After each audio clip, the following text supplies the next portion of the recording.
Well, I wanted to take some time today and share Jim's core values with you. When we think of core values, really they are a description of the kind of people that we want to be, as well as a description of how we go about living out our ministry. The first value that we're trying to live out is that we are followers of Jesus who reproduce disciplers.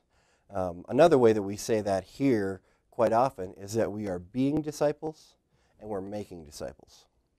The being disciples is actually very important.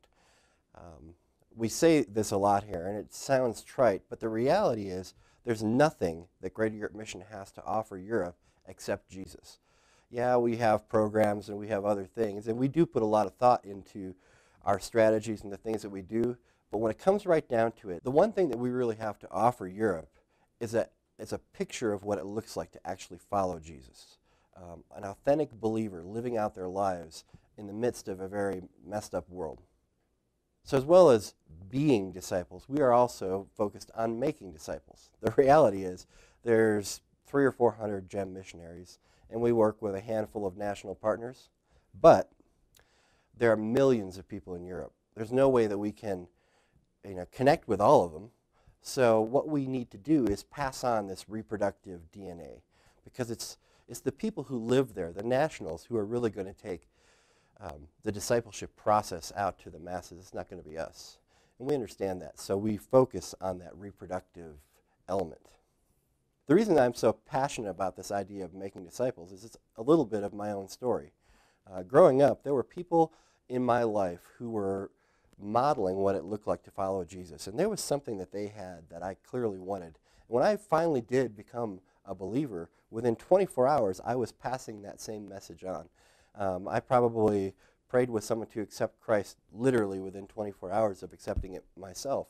And that's what we're looking for in Europe, is this rapid reproduction, entrusting the message to people and trusting God to let it grow like wildfire. Another thing that's important to us is living out the reality of God's kingdom. Now, I don't know how much y'all think about what the presence of God's kingdom looks like or feels like in a place, but the New Testament is full of the descriptions of what that looks like. And the New Testament is also full of contrasting the difference between what the kingdom of God looks like and often what religion looks like. It seems like most of Jesus' discussions on the kingdom of God were happening with a Pharisee that was doing something else entirely. But you look at those descriptions. There is compassion for the lost. There's mercy for the poor. There's justice for the oppressed. And there's righteousness. There's people who are willing to stand up for what is right, regardless of the cost. So imagine being able to live out the kingdom in a place like Europe. I mean, think of how much your life would matter to be the one person in a community that's showing justice and mercy and righteousness in a place that has almost no believers.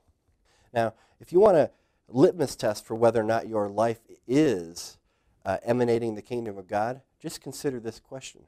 If you were to be extracted from your neighborhood, pulled out, would there be a tangible lessening of the presence of God there? Would people notice that something was different and lacking? That's the kind of influence that we want to have in the communities across Europe. The last thing that I want to talk about is the importance of prayer, because it does two things, really. As believers, it aligns us with God in our own personal lives and gets us pointed in the right direction.